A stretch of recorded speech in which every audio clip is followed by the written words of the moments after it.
Okay, so here he's telling them again, take God seriously. I am Jehovah.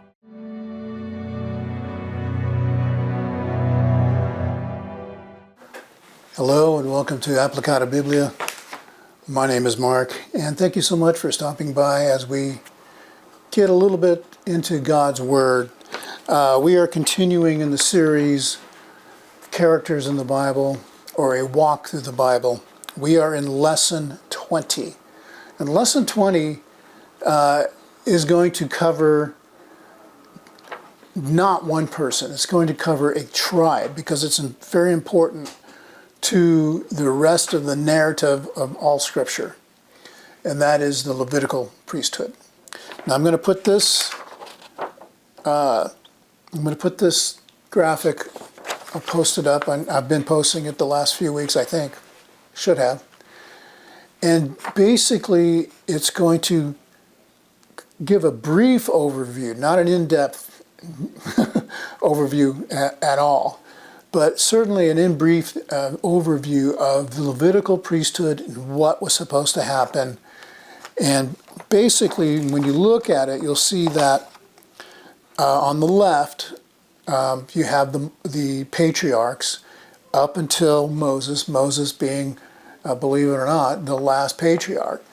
And once he gets the law through God, now we see this addition to the covenant of how God is going to bless all nations through Abraham's seed changes, right? In that God now adds this law as to how he's going to deal with people. And this is how he's going to deal with the nation of Israel.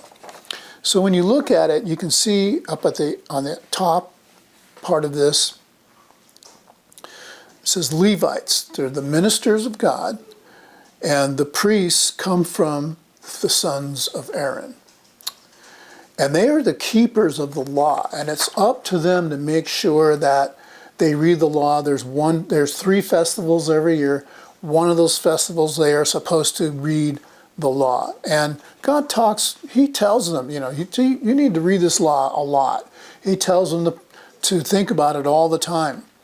So that they can be more like God, because God is just, and so is the law. The law is not a bad thing. It's mostly like a temporary thing until the Christ comes. You can see that there's an arrow from the Levites, and it points down to the tabernacle and the temple. Well, during this time, in the writing of Leviticus, in Exodus, Leviticus, Numbers, and Deuteronomy, they're pretty much wandering after leaving Egypt. They're wandering for about 40 years until they get to the Promised Land, and they start to control it. So they have the tabernacle during this time. God tells them how to build it, down to what to make it out of, what size to make it, how to make it. And then there are things that go inside, and maybe someday we'll do an in-depth view of what the tabernacle and the subsequent temple look like, because the temple just emulates the tabernacle. You have God who is in the innermost part, and that's where the Ark of the Covenant is. And then on the outside you have showbread and some lamps and a laver and some other things that happen. And this is where they would have their sacrifices. And this was run by the Levites. Now, the priests were the sons of Aaron.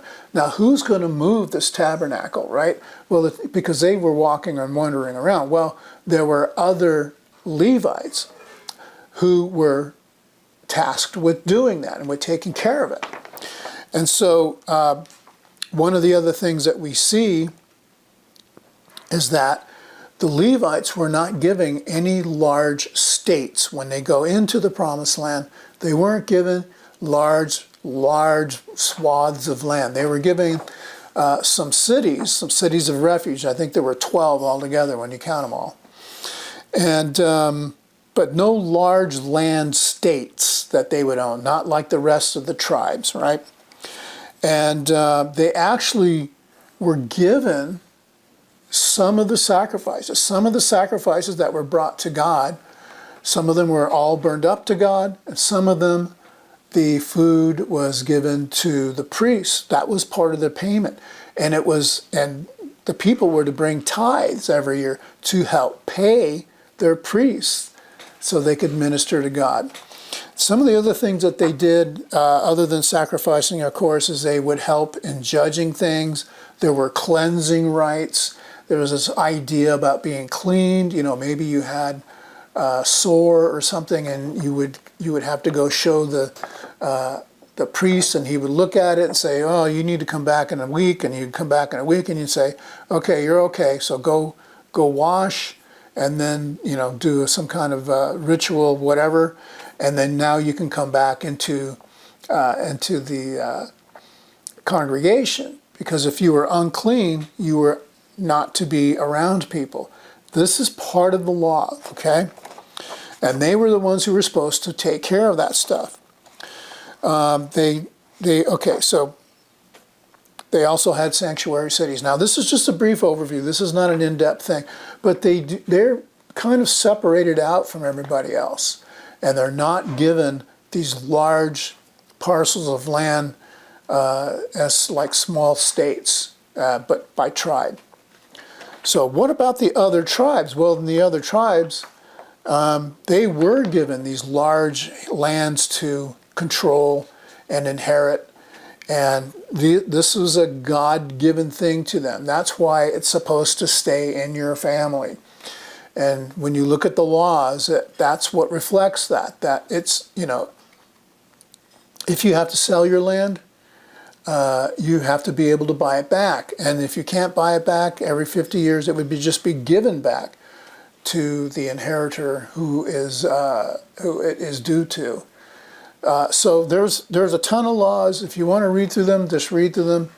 It's an interesting read. I think you'd be surprised how much God is trying to protect people for the day. He tried to, there are protections for women, there are protections for slaves. And in a lot of cases, there are provisions made so that if a slave loves his master, he can become part of his household. And anyway, it's a very interesting read, and it's also interesting to see how much God detests sexual sin as well. I mean, there's at least one chapter, I think it's 18 in Leviticus, that's just one right after another. And and I think I just say that because nothing has changed, right? We still see those kinds of issues even today. So if you're in a tribe, you would work the land, you would do the 3 festivals, you would sacrifice as needed according to the law. So I'm just going to read from Leviticus chapter 22, and I'm just going to read a few verses in the front end of this thing, just so we can get a little bit of a feel as to what this is about. Leviticus 22, verse 1. Jehovah spoke to Moses, saying, "Speak to Aaron and to his sons, that they set themselves apart from the holy things of the sons of Israel, and that they do not profane my holy name in what they devote to me." Okay? So here he's telling them, again, take God seriously. "I am Jehovah. Say to them, out of all your seed throughout your generations, any man who draws near to the holy things which the sons of Israel sets apart to Jehovah, and his uncleanness being upon him, that person shall be cut off from before me. I am Jehovah. Any man of the seed of Aaron that is leprous or has an issue, he shall not eat of the holy things until he is clean, and he who touches any uncleanness of a person or a man who has semen has gone out of him, or a man who touches any swarming thing that is unclean to him, or touches a man who is unclean to him, or by any of his uncleanness, the person who touches it shall even be unclean until the evening, and shall not eat of the holy things, but shall bathe his flesh with water." So, okay, I forgot about some of that, but I just wanted to bring this up because it just keeps going on and on and on. And I could read, actually, on the blog page, I've got all of chapter 22 on there. And I would just suggest that you go ahead, read, finish Exodus, get into Leviticus, because again, this is a theocracy. God is their king. He's supposed to be their king, right?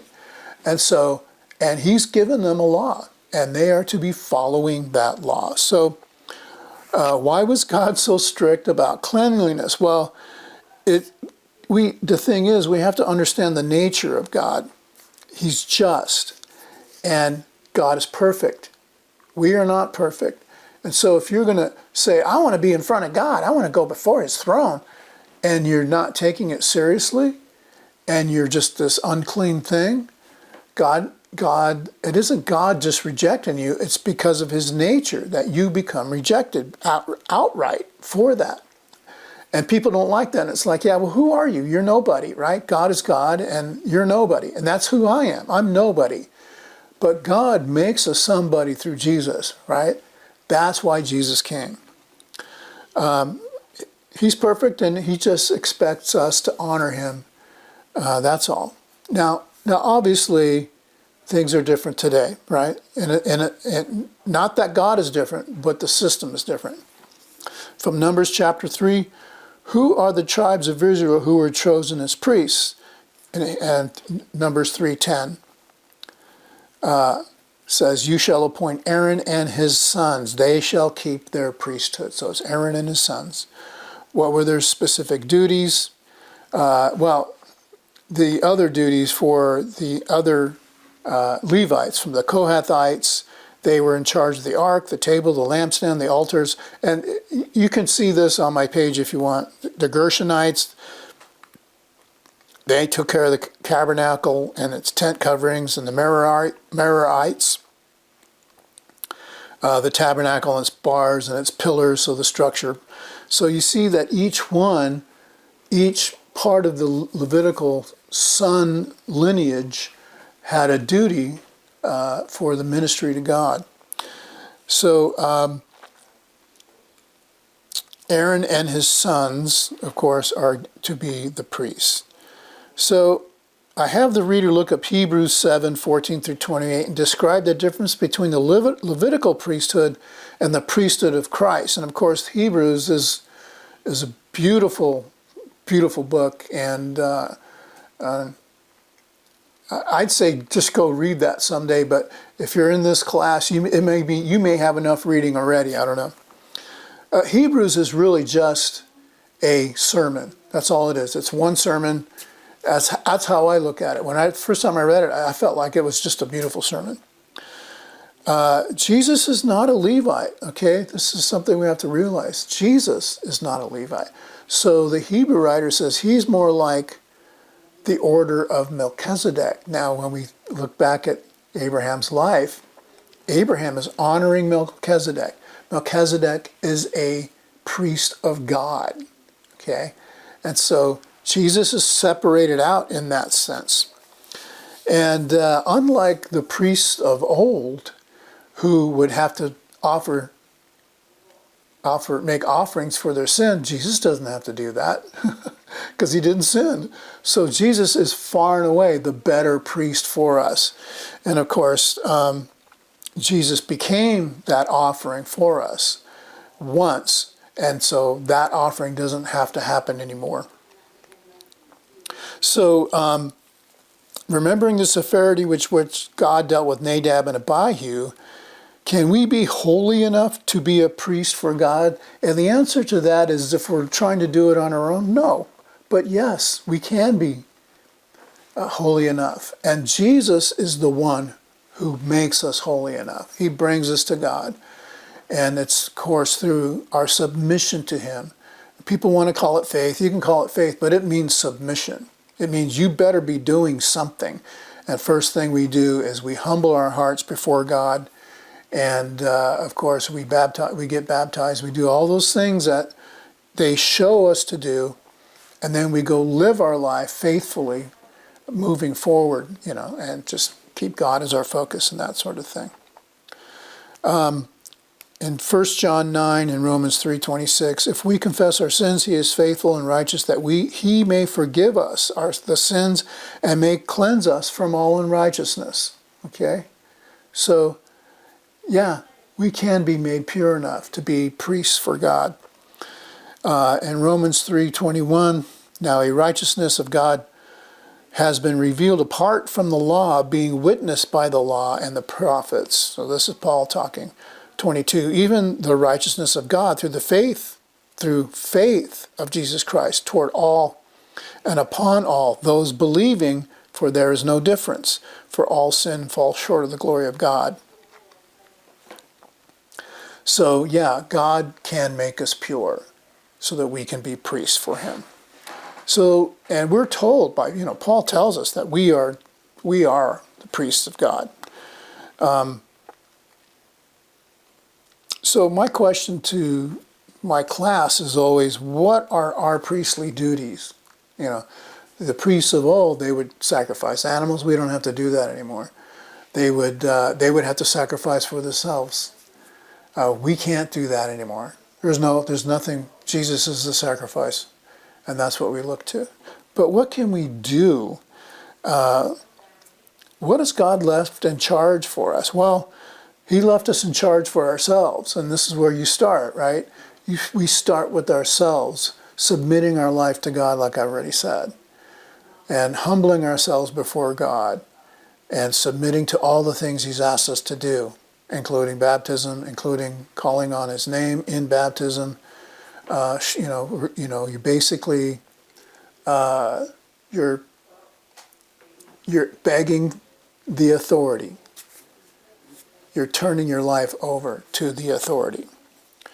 We are to take care of our families. Now, you may not have a family, but you're probably in some kind of family, and that is the next thing, right, that we should focus on, is taking care of our families, taking care of our parents, our wives, our children, brothers, our sisters, and all those sorts of things.